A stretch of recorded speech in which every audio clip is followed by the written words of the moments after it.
Yo, here's what's up with crypto today.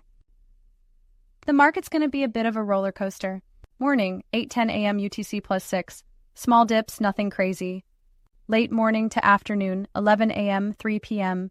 Likely green because Japan's PMI is up, meaning the yen is weakening, and China's central bank, PBOC, is injecting more money than it's pulling out. Afternoon to early evening, 4 to 6 p.m., back to red. Evening, 7 to 10 p.m., green again as PMI numbers drop. Late night, 10 p.m., midnight, more red. Overnight, 1 to 8 a.m., green again. The Fed is sounding less aggressive, and a key liquidity measure, RRP, is falling after spiking 3 days in a row, hitting $200 billion. Last Friday was indecisive, doji. Saturday was chill, and Sunday saw an early start to market moves. This happened after China announced some massive long-term debt, making investors think PBOC would inject more cash today. China's market moves.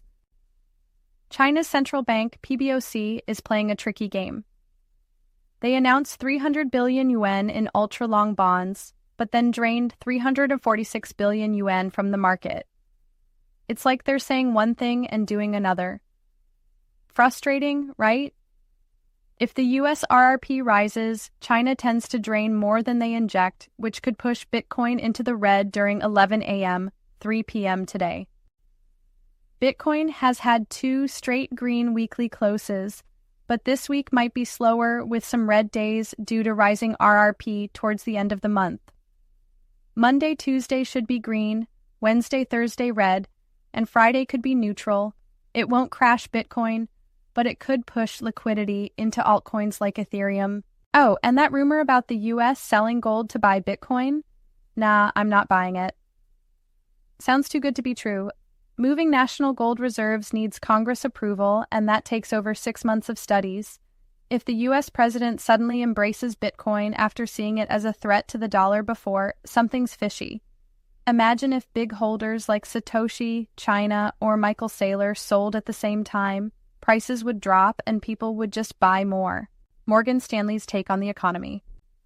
Morgan Stanley thinks all the recession fears might be overblown for now. The Fed has acknowledged slower economic growth and higher inflation, but the worst might be behind us.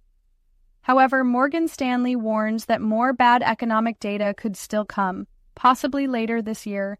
They're keeping an eye on March's job data, NFP, and retail sales. The U.S. economy might slow down, but Europe could pick up.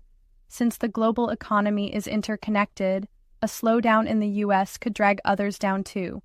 If the U.S. struggles, its allies might too, while non-allied economies could benefit. Bitcoin and a potential U.S. recession. If the U.S. does go into a recession, Bitcoin might decouple from U.S. stocks. In that case, non-U.S. economies could shine and Bitcoin could benefit. It's a reminder to be grateful for not being tied too closely to the U.S. economy.